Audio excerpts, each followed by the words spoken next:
you go. How you doing, guys? Kerry here from RPM Online.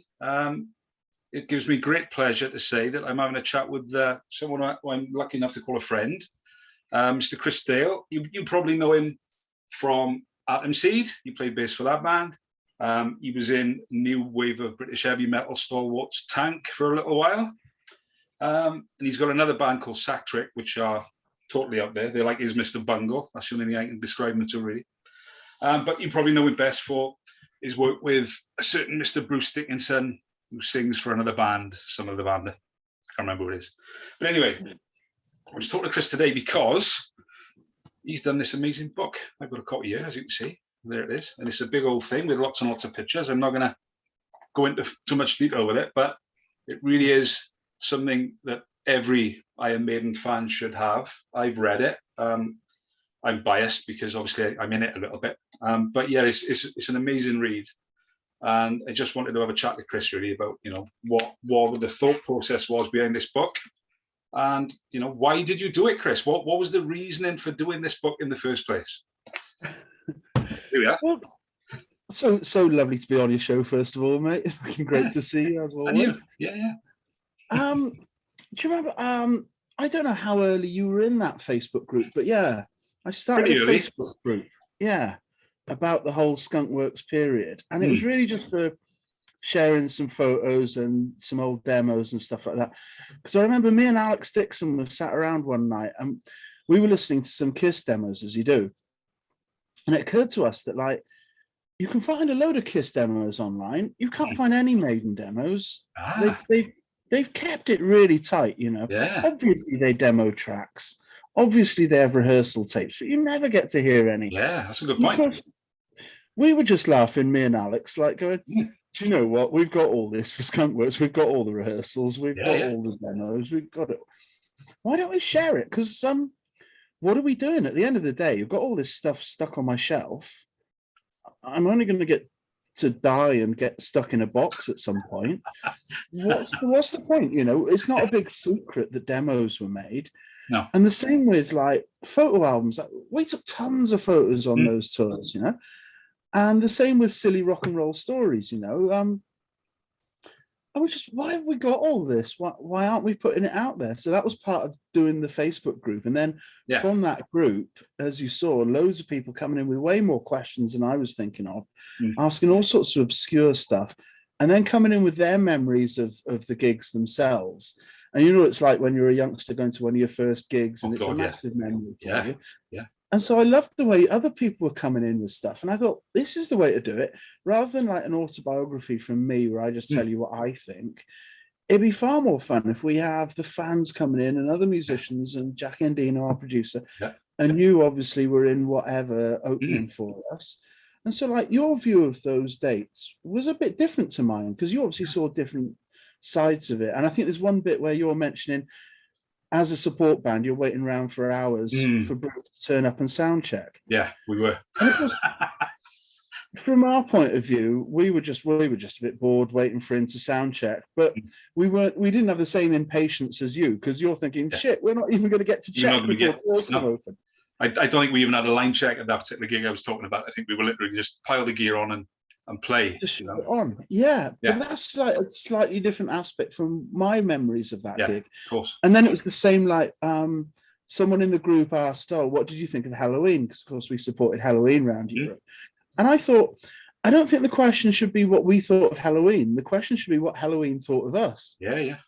And so I'm still in touch with Roland Grapoff every now and then. We've done a couple of things. So I got in touch with him. So then suddenly you've got the book with loads of different angles coming in. I think that's what makes it really valuable. Yeah. I think it's obviously I've read it. I've got plenty of time to sift through it all. And it's a totally different angle for a book. I don't think I've ever read a book where it's from this kind of angle of, like you say, fans, which is amazing. The amount of people that have contributed to the book, friends of the band, like you say, support bands such as myself, who was lucky to be there. But it's just a totally different angle from a book, and it made for really interesting reading from the start. And I like what you did of you would throw the rugby ball to somebody else to answer the question rather than answer it yourself.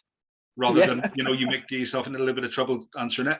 You know, somebody else has done it for you. You haven't got to worry about it. Yeah, I thought it was a really cool idea. Yeah, there's a bit of that going on. Yeah, and I must admit, there was a couple of times when I needed a specific question asking, just to like complete the way a chapter was going to run. Yeah. Most of it was, genuine, all coming in off the Facebook group. And like you said, I think it ends up quite fun then, because it's like chatting. It's just like being in a pub, sat around the table with a bunch of guys, and one goes, "Oh, I remember that gig. Yeah, I was there. I was in the front row. Yeah, chatting about." I really like the way it works like that. Yeah, the atmosphere of it. Yeah, definitely. Yeah, it's definitely like nothing I've read before. And I think, you know, I'll give a quick flick through. I'm not going to give much away for people, but the amount of pictures that are in the book, and, you know, they're mostly full color pictures. How long did it take you in total from just an idea in your mind that this is something that might work to actually getting it out there? How long did it actually physically take you to do it? I think it's about 2 years in total. Obviously not working on it flat out, but, you know, kind of helped by having lockdown. Yeah. And I think actually that Skunkworks group, that Facebook group, it was one of the things keeping me a bit so sane in lockdown. You know? Yeah. And I think a few other fans said it as well. It was nice to have something to check in on, and something to chat about. Because I think one of the things we found in lockdown, or I was finding, is you catch up with friends, talk to them or something. And of course, you got nothing to say because. So what have you been doing? Oh, nothing. Sat home. Yeah, what have you been doing? Yeah, sat home. Been anywhere nice? Seen anyone? No. Nope. Been to the movies? No. Done nothing. So it's quite nice to actually have a chat to be having. So I think about 2 years in total. But I remember, you're saying about the pictures there. When Bruce Dickinson did his book a few years ago, I got a call off the management and they said to me, "Oh, we hear you've got a few photos. Can we use some in the book?" And I said, "Yeah, sure, yeah. Let's have a look." I said, "I've got 5 photo albums full. I've got tons of the stuff." And they were like, "Well, we don't really need that, but a couple of photos might be nice." Yeah. And then they came back a bit later and they said, "Actually, no, sorry, we're not going to do that because the publishers said we're only allowed 6 pages of color photos or something." Okay. And I just thought it was the oddest thing. Like, why are you letting the publisher tell you how many photos you can have in your autobiography? Yeah. And obviously, that's the deal that he signed and the deal that they went for, and they're happy with the deal, whatever it was. But I just thought, I'm really not up for making compromises like that. We're only going to do this book once. There's not going to be a volume 2 of stories that aren't quite as interesting and some out of focus photos. We're just going to do it once. And why not? Every photo we possibly can. And every stupid story. And that's why it ended up 375 pages. And that's why some people say, "Oh, it's a bit of an expensive book." It's like, well, it is expensive because it's 375 full color pages. Yeah. Bruce's book isn't. It's printed on black and white paper. Obviously, they can produce it cheaper. That's goes without saying, really. Exactly. And I'm sorry for some people, you know, it's especially expensive, I think, in countries like Brazil and Bosnia are actually 2 of the big markets for it, probably. Yeah. But I really couldn't do it much cheaper. And I thought I could do a flimsy little black and white thing, but that's not what it's about, you know. Let's do it properly. Yeah. So obviously when you started doing this, was there one particular part of the story? Because obviously you guys joined Bruce. Well, let's go back a little bit then. So obviously I knew you originally from Atom Seed. Atom Seed were a pretty successful band. I remember them being around a lot. In fact, I bought that. Yeah, bought that. Yeah. So I remember Atom Seed being around, and I remember it being all part of that kind of, you know, funk metal type of scene at the time with the Chili's and Faith No More and all that. All those bands would come into prominence at that time. So what happened from there, Chris? Give us a bit of a rundown from how you ended up, you know, doing a book all about Bruce Dickinson when you were in Atom Seed for all those years. Yeah, well, the Atom Seed thing was, you know, it was my first professional band, kind of like you with Whatever, and you get offered all these support slots and you get to do your debut album and it's all super exciting. And then, I mean, I don't know exactly what happened with Whatever, but I'm guessing it's similar. After a while, the record company loses interest, you fall out with each other and it all goes tits. And, you know, I think there's so many band stories that will go like that from that era. You know, even from the really successful ones like Little Angels, you know, essentially it's the same story. They just got 3 albums out instead of 1. Yeah. And all of those bands, Wolfsbane, The Almighty, even down to the smaller ones like ourselves, they all kind of had that little brief period of record company investment, and then it goes tits. But at least I think we had that chance, didn't we? And you got to tour with those bands. And I think the kids of these days, the opportunities aren't there, and companies aren't going to invest anything. So you can't spend a ton of money up the wall making a stupid video to embarrass yourself with later. Yeah. I don't know about what were you saying? Yeah. Heavy Metal Records, wasn't it? Was it Heavy Metal Records? What's that? You were saying Heavy Metal Records? Yeah. That was the independent label, FM Revolver, Heavy Metal Records, and then we got signed to London Records for our major deal. Right. And of course, that went tits up. And then I started looking around, joining other bands. And then I heard Bruce Dickinson was looking for a bass player and drummer, and I was working with Alex Elena, you know, Sponder, already. So we went for the audition together, and we got it. And then essentially, the story isn't that different from Atom Seed, really, in that, except that we had the singer from Iron Maiden in the band. Yeah. But essentially, you know, we had a record deal, we made a record company were disappointed with the way it went, stopped funding it, and then we're all back on the dole again. Yeah. Except this time we'd had, like I say, the singer from Iron Maiden, and we got to go to South America. But essentially, it was just another couple of years going around the globe trying to promote a record that didn't do as well as we hoped, you know? This is the record we're talking about, which is Skunk Works. Are you surprised? I'm always surprised, and I've revisited it, you know, this album a lot over the past few years, and I'm surprised how much I really, really like it.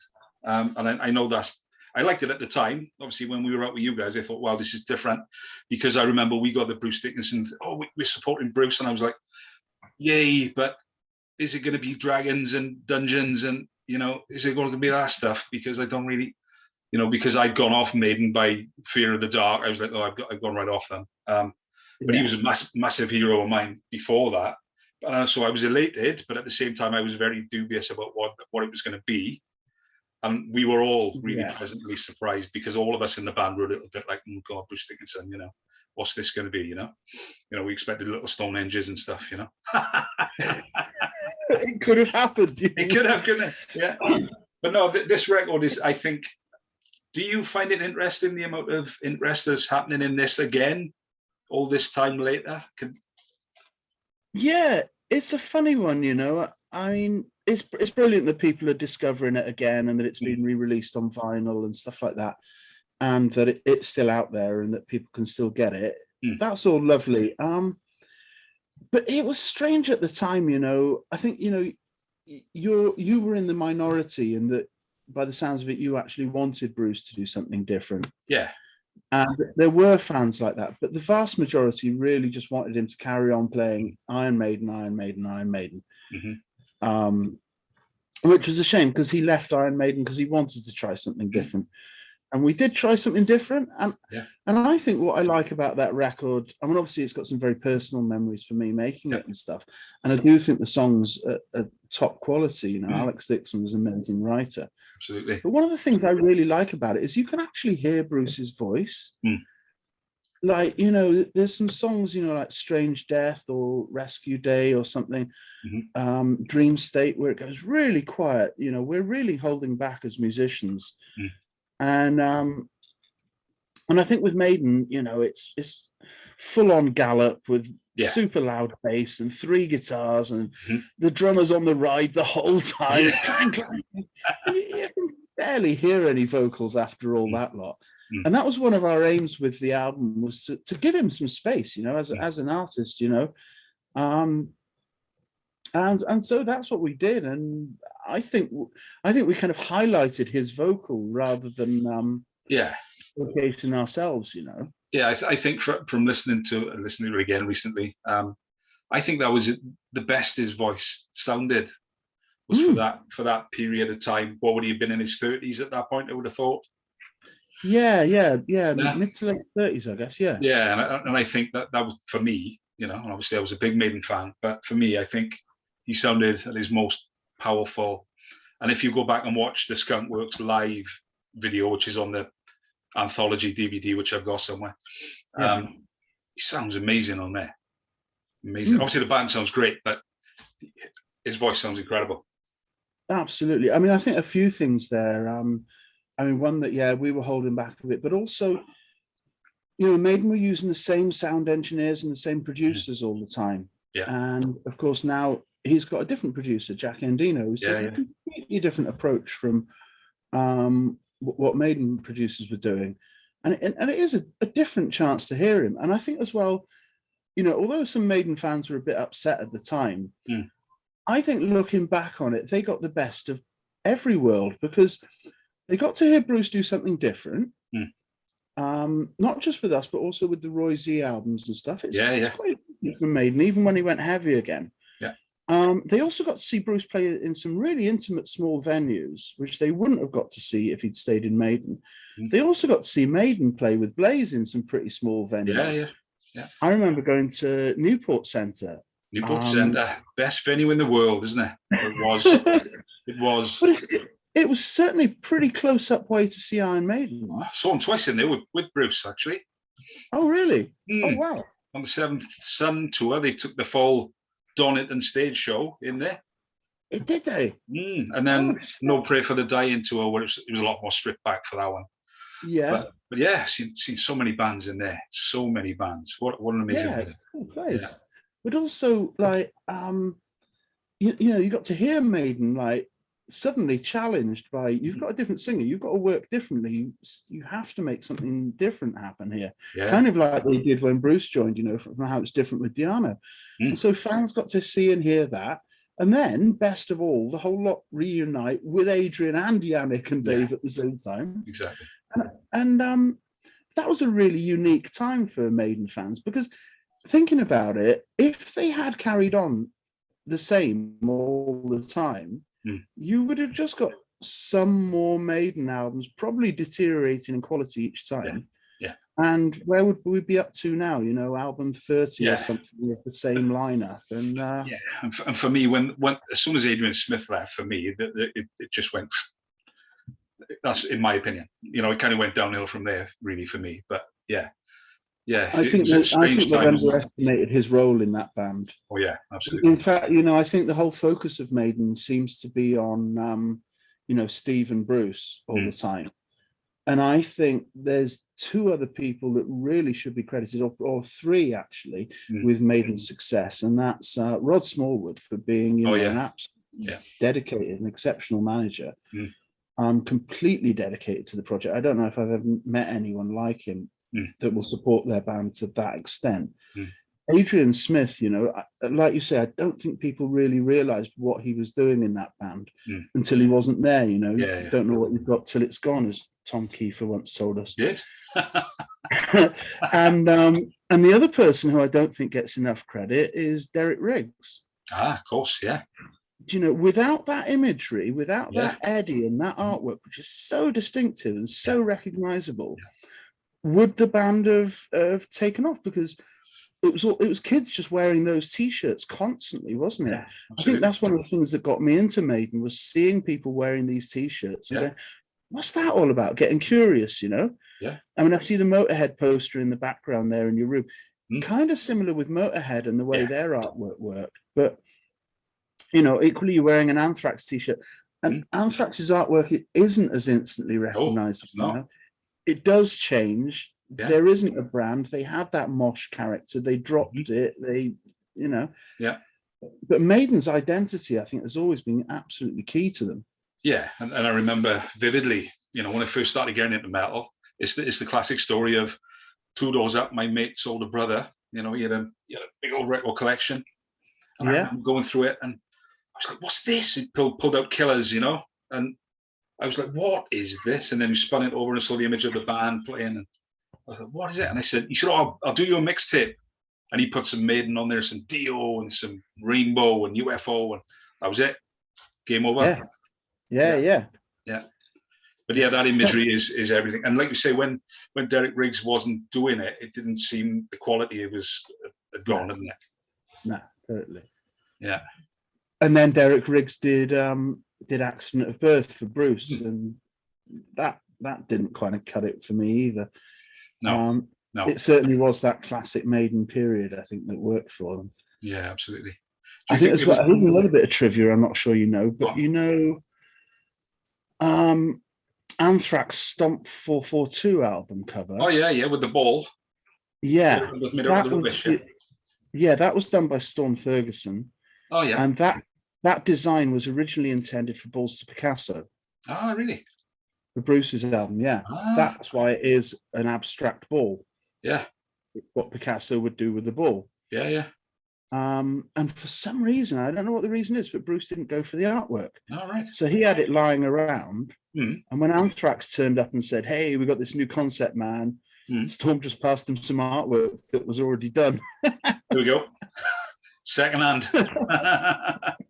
Yeah, quite. I'm not sure if Anthrax know that. If you're watching, guys, sorry about that. Secondhand artwork. Good album, though. Stomp 442. It is a good album. I like the John Bush stuff. Really good. Yeah, very much. Yeah. I toured with Armored Saint for a while. Oh wow! And how was that? Yeah, absolutely brilliant. I was guitar teching for them. Oh, amazing. And I remember. Yeah, they do all. Yeah, obviously all the classics. You know, I remember I got an email from Joey Vera saying, "Hi, I'm Joey Vera from Armored Saint." And I was like, "Yeah, I know who you are. I know. Don't introduce yourself, mate. You're a metal hero." So when was that? Was that recently or? No, that was about 2005, I think. Oh well, because they're still going, isn't they? They've just released a live album, haven't they? It's the Symbol of Salvation live, I think. Yeah. Yeah, I reviewed it for RPM. It's good. It's really good. Yeah, they still got it. Definitely. No, totally. So going back to the book, then I remember seeing a quote in the book where you had said something to Bruce, and I was interested in asking you about this. Really, where you said to him, or when you rejoined Maiden, and apparently he kicked off a little bit, didn't he? Can you tell us a bit about that? Yeah, I mean, I think one of the things I was slightly disappointed about with Bruce's book, the What Does This Button Do, is I don't think Maiden fans heard any new stories in there that they'd never heard before. No. And that conversation that I had with Bruce that day was, it was just something and nothing. It was a small little chat. But of course, Maiden fans didn't know what was actually going on the inside at any point. No. They are, like I say, they're very close and cagey with their demos, but they're very close and cagey with their stories as well. And what had happened was, and I'm not sure who originated this one. I don't know if it came from high up in management or just somebody low in the company or maybe just a friend of someone, but someone had said to Bruce, "Why don't you do the encores with Maiden at Brixton Academy on the, I think this would have been the X Factor tour." Right, okay. And Bruce just mentioned it casually in conversation, like, so yeah, I got asked to do this thing. What do you think about that? And I said I thought it was a bad idea on several levels. I thought it would undermine us. We're trying to come out with this new Skunkworks thing, and he's trying to say to everyone, "This is my project. This is what I believe in." Yeah. Meanwhile, I'm off playing with Maiden.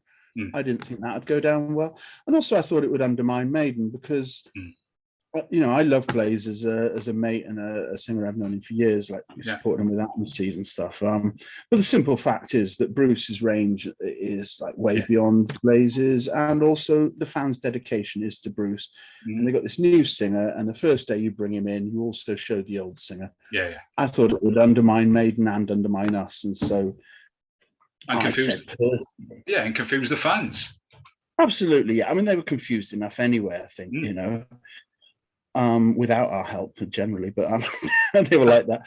But yeah, I thought it was a bad idea myself, and I just happened to say, I don't think you should do that right now, but I think when you do it, that maybe it should be done properly. And of course, he got a bit upset with me, and he was saying like, "Well, do you think I'm doing this Skunkworks project just with the idea of reforming Maiden?" I was like, "Well, no, but not at all. But I do think you'll probably reform with Maiden at some point, because that's what bands tend to do. You know, Kiss did it, Black Sabbath did it, Spandau Ballet did it, even ABBA finally did it. It's kind of I think maybe Slade are the only ones that still haven't done it. Yeah, there was talk of that reunion a few months back, wasn't there? But it was all put to bed pretty quickly, I think. Yeah, but I mean, some of those bands, like I work with some of the guys from Spandau Ballet, and there was certainly absolute hatred going on there at one point. But of course, time heals wounds, and you think about the good old times, and then you get offered this tour, and most bands tend to do it. Yeah, exactly. You know. So most bands tend to do it. So I didn't think there was anything wrong in just saying to Bruce, honestly, no, I think when you do it, but he didn't see it that way at the time. Yeah. It would be good maybe to mention that to him at some point when you see him next. Remember what I said? See, told you so. Yeah. So obviously you're going to be promoting this book all over the place. What have you got planned? What are you doing? Well, I've got a little trip to Croatia coming up. Cool. There's I don't know if you know, there's a guy, Stefan Juras, does he comes out with some books about Maiden. He does quite a lot of things. I saw the Facebook post what he put up, and I thought it looked brilliant. Yeah. And he's running a little event because they're starting their tour in Croatia in a few weeks' time.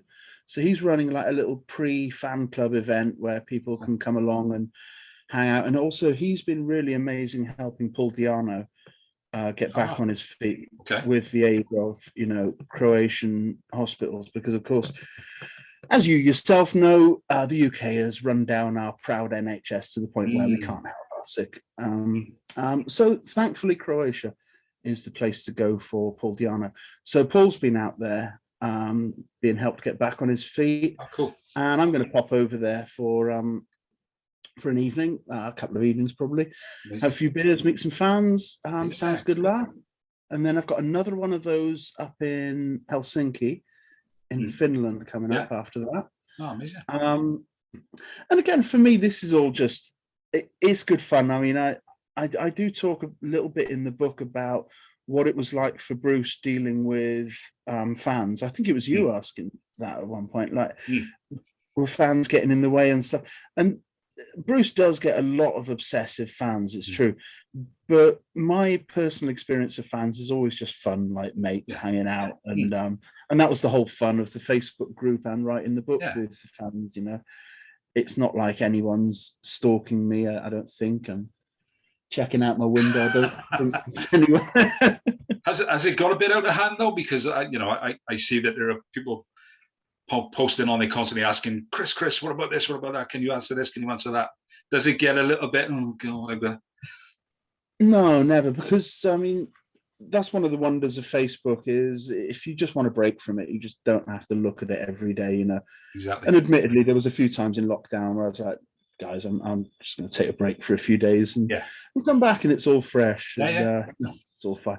No one's knocking on my door. That's the thing. I remember working with John Keeble, the drummer in Spandau Ballet, and he said, obviously, that at the time in the 80s, they were, I think they had top 10 hits. They were massive. Yeah. And he said that his daughter grew up knowing the name of the stalker who camped at the end of his road. Imagine what a weird way to grow up as a kid, Yeah, you're a big band when the drummer has a stalker. Absolutely, yeah. You've been dreaming of stalkers. I've never had a stalker. No, never. No, and I think that was one of the lovely things being in Bruce's band was we were the backing band. So people would come up and say, "Hi, I really like the record," or something, or "Can you sign this?"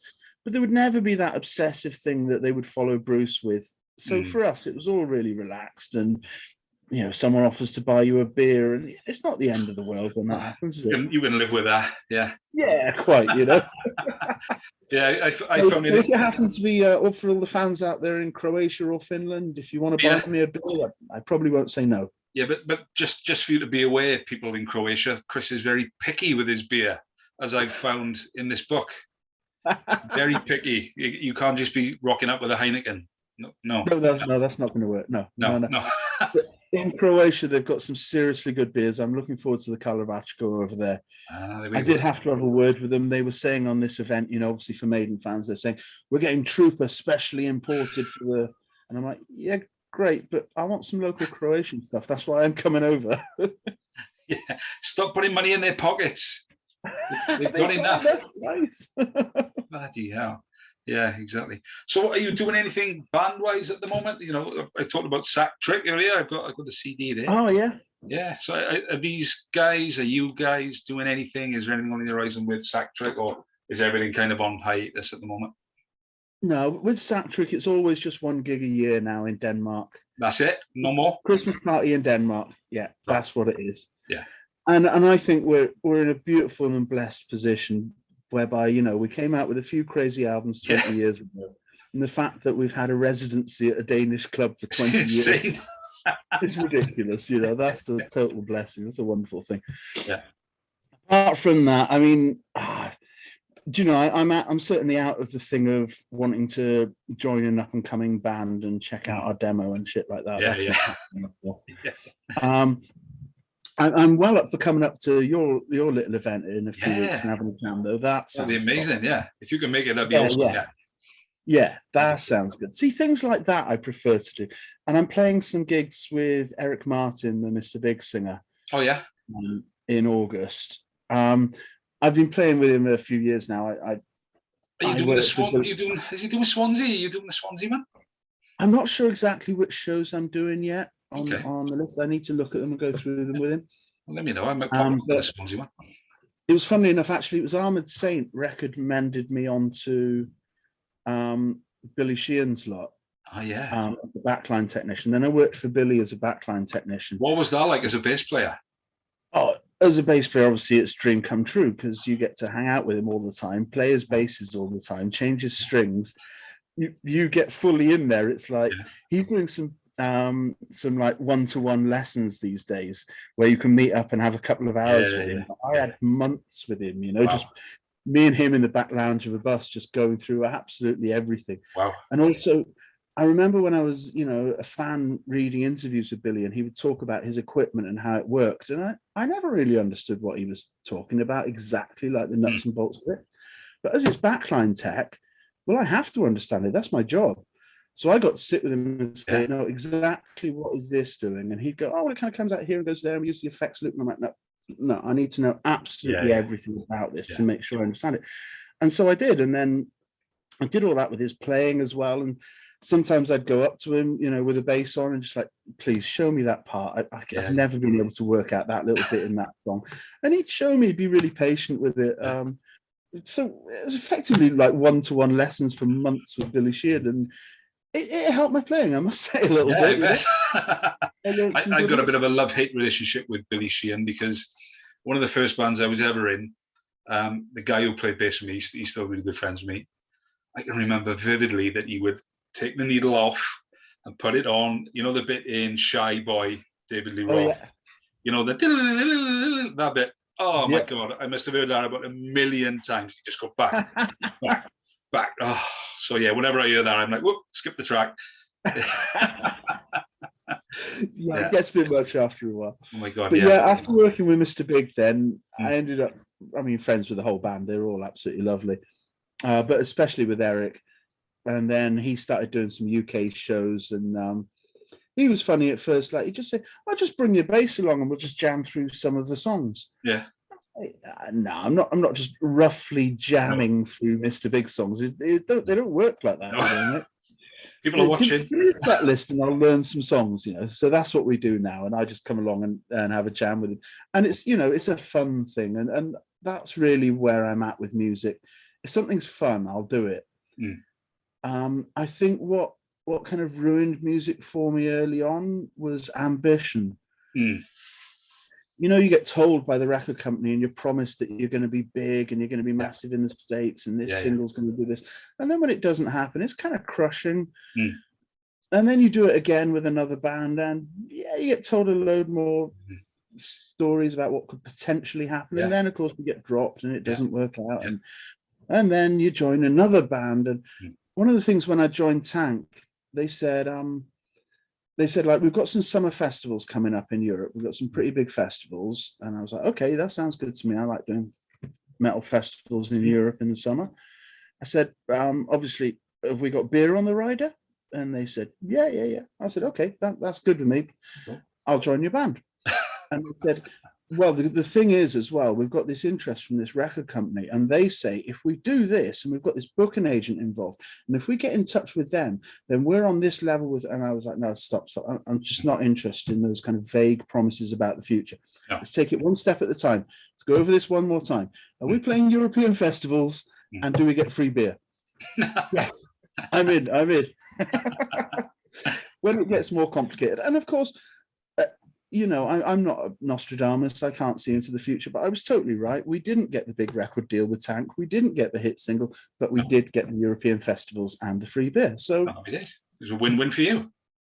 That's it. And as long as you take life like that, you can't really be too disappointed, I don't think. No, I've had similar experiences. I've been in 3 signed bands. Right. And the third one I was in, we were signed to One Little Indian Records, who Skunk Anansi and B.O. were signed to. And similar thing. And there was all this talk at the time of bands being signed as tax dodges. I don't know if you ever were aware of that. Yeah. And we had a really, really good album. I didn't play on it, but it was recorded in Great Linford, actually, where you guys recorded. Yeah. Wow. I didn't play on the album. I joined after the album was done. But yeah, same thing. Yeah, it's going to be this, it's going to be that, and we're going to be all over the place. And before you know it, just before the album comes out, the A&R person gets the sack from the record company. And then it's like, oh God, so nobody knows the album's out. And it's like, oh, well, we're not going to pick up the next option because of this. It's not selling, guys, is it? Well, no, it's not because of this. Oh, well. And then you hear all these rumblings. Well, it was a tax dodge anyway that they signed you. And, and like you say, it kicks the guts out of you as a musician. You don't want to do it anymore, Yeah. I mean, in fairness, I don't think anyone gets signed deliberately as a tax dodge. But I do think the game is you can afford to sign 5 or 10 bands. And you can afford for 4 of them to completely fail. Yeah. And they will be a write-off. Yeah. If that one makes its money. And so I don't think they're signing anyone deliberately as a tax dodge, but they're signing more than they know will be successful. And that makes sense. Yeah. Cover the losses. Yeah. I mean, it's a shame, isn't it? Yeah. But like you said earlier, at least we have the opportunity. Bands coming up today, they've got, with Spotify and streaming and all that stuff, they've got zero chance of it, compared to what we did. Yeah. Back in the day, at least we had a chance to get out there and do it. If you had the talent to do it, Yeah. So I do, worry for the way music's moving forward, really, with streaming and all the rest of it. Yeah. No streaming going on here, is there? No streaming going on here. Kenny's final vault. Nice plug. Yeah, so just to finish up then, mate, obviously you touch on it in the book, and it was a massive thing for you guys a few years ago when you released the film Scream for Me, Sarajevo. And you do go into it in a fair bit of detail in the book.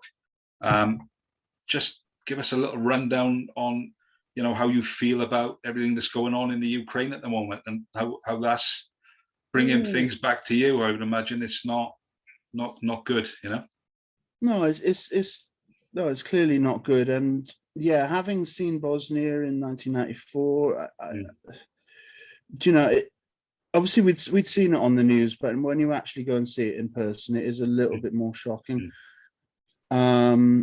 And obviously you see individual incidents and meet individual people, and then it becomes more shocking too. And so now when I see the Ukraine, it's total deja vu. It's exactly the same again, but on an even bigger and more horrific scale, because the size of the army that Russia can deploy is way bigger than what the Bosnian Serbian army could deploy. And the population of Ukraine is far bigger than the population of Bosnia Herzegovina at the time. It's just absolutely tragic. It's going to be a complete massacre. Yeah. I mean, the thing that worries me, comparing the two directly, is that when we went to Sarajevo in '94, at that time, the UN mandate was simply to get food through to protect to protect aid convoys, not to actually stop the war. for right or for wrong. And it was only after two very well publicized tragedies, the Srebrenica massacre, where about 8,000 Bosnian Muslim men and children were massacred in a couple of days.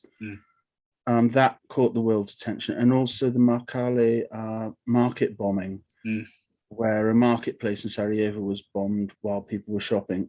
Those two incidents caused the world to take a bit more notice and to get involved. And it was only at that point that NATO became involved and did airstrikes, and that's what actually caused the end of the war in Bosnia, at least. And my worry is that we're going to have to wait for something similar to happen in Ukraine before the West will do anything. I mean, obviously, I know there's the difficulty of we can't do much while Putin threatens nuclear war, but I think at some point something is going to have to be done. I hope I'm wrong on this. Like I said earlier, I'm Nostradamus, but that's what I see happening. Is something absolutely horrific is going to happen, and then the West will play more of a part, maybe. I don't know. It's just horrific, totally. It is. I met a Ukrainian guy the other day. He was telling me, he was okay. His house was destroyed. His family had managed to get to Romania. But you can't imagine it. No, totally. No. Obviously I was asking you about it because you kind of, obviously this is different. It's not. It's the same, really, isn't it? These things just constantly go on forever and nothing changes. But absolutely, from your own personal perspective, you've seen, and reading it in the book, it gave a really good insight to how, you changed and the rest of the guys in the band. You went out there, you were messing around a little bit. You thought it was a bit of a jolly. You soon realised, that the severity of what was going on, and it changed your life forever. I think. Absolutely, yeah. In several ways, in that, some things to me become absolutely serious. I don't find anything about the Ukraine funny. No. Jokes that don't happen. No. But on the other hand, large aspects of life just become entirely trivial. Yeah. As I'm sure you found out recently. Yeah, absolutely. All of a sudden, things that people used to complain about, it's just like, I couldn't give a shit, Doesn't matter. Soap operas on TV and stuff just really mean absolutely nothing. And also, I think one of the problems with the Skunkworks band was, we didn't take things very seriously, particularly after South. You were young people, though. We were young people having a laugh, and that's one of the things. Because I know we've got a bit. We've gone down a bit of a tragic route just there with Ukraine, and also talking about the demise of the music industry. But actually, in the book, as I'm sure you'll attest, there's some really stupid, funny stories. Yeah. And we totally had the time of our lives. Absolutely. And I look back on some bands who maybe played a bit more seriously, and we did our music seriously, as you saw, but everything else was complete piss take. And we had the time of our lives. And I look back at some bands who had that little opportunity and they played it so seriously. And I think, you've got to look back on life and say, I had a bit of a laugh there, didn't definitely. I? That was funny. And that's one of the things in the book, is celebrating the stupid, funny times that we had, Yeah. Like I said, I was lucky enough to be a very small part of what went on. And, I look back at those times with great enjoyment. It was great. You guys really, embraced us at the time. We didn't see much of Bruce, but neither did you, really. No. It was just one of those things where he'd rock up, he'd do his thing, and a lot of the time he wasn't around. But whenever he was around, he was gracious, he was nice, and great. It was a great experience, And one of those things, and I don't think you put it in the book, but I'm going to put this out there now. The biggest memory that I have from it all is, I think it was either the Norwich gig, or it might have been one of the middle of the tour. I remember it hit me like a ton of bricks. We were sharing a dressing room, stroke shower, stroke everything, because they weren't big venues, were they? I can't remember where it was. And I walked in to grab something out of my bag. And as I walked in, Bruce had just walked out of the shower, totally bollock naked. And he went, "Right, how's it going?" He said something, and I went, "Oh, all right." And I grabbed something out of my bag. And I looked over and I was like, "Oh my God, I had pictures of this guy on the wall, and now I can see his knob." But I remember that vividly as something where I look back and think, oh my God, that was funny, you know. But yeah, it was like you just waltzed out, you know, grabbed the towel, you know. I think that's another aspect of this book, is that I wanted to show, like you say, that there's not really other books like this. I really want to show what it's like on a day-to-day basis in that kind of a band at that kind of level, because I think fans have such glamorized opinions of what would happen. And like you say, yeah, guys get naked in changing rooms. Yeah, that does happen. That's simply a fact of life, you know. Because I remember now you said that in Facebook. One of the other guys was asking something about, is it true that Bruce gets naked in the dressing room? Absolutely, mate. Yeah, I mean, is it true that the Welsh rugby team get naked in the shower? I'm fucking pretty sure they do. Yeah, I reckon they do. They don't leave their slightly odd if one of them's still in his trunks, wouldn't it? You know. And yet that's an aspect of music and also of rugby that we tend not to think about too much. Exactly. Then again, I do see a lot of women these days supporting the Welsh rugby team. Yeah, I wonder why that is. Maybe that idea of the naked in the shower thing. Yeah, and those tight shorts, and you know, it's more of a fashion statement now than it was in the 70s. Yeah, I think. Absolutely, mate. Yeah, they don't look like they did in the 70s, do they? Absolutely not. But anyway, Chris, I took up way too much of your time. I want to say thanks so much for taking the time to have a chat. And it's been lovely chatting, mate. The book is out, and the book is called, I haven't told anybody what this book is called, I apologise. It's called Inside the Skunk Works Machine. It's by Chris Dale and lots of other people. And where can people get hold of this, Chris? Go on, tell us where we can get it. It's available print to order from Amazon. That's the idea. And so you should be able to go to your local Amazon, whether it's amazon.co.uk or amazon.de or .fr or .com or whatever, and type in Inside the Skunk Works Machine, Chris Dale, in books, and it will turn up. I did think when I first did it, I thought if you just type Inside the Skunk Works Machine in quotes, it would come up everywhere in Amazon. But for some reason, their search engine isn't quite as clever as I thought it was. I think if you put it in books, I think you've got to select books. In the book section. Yeah. Type Chris Dale as well. I don't know why. If you would type Inside the Skunk Works Machine, I don't know why it would offer you something which doesn't have that in the title. Yeah. But hey, that's Amazon's algorithms for you. But Amazon print to order is my recommendation. Okay, and it's available in, like, I bought the paperback version here, but there's a hardback available as well, isn't there? Yeah. The hardback's got slightly better quality print inside as well, and it's slightly bigger, but it's a fair bit more expensive. You know, like I said, it's a massive book. It's not cheap. It is. Yeah, it's a chunk of a thing. So, and congratulations, Chris, because I loved it. I think it's brilliant. And brilliant. Like I said, everybody who's into Maiden, this is a very fascinating.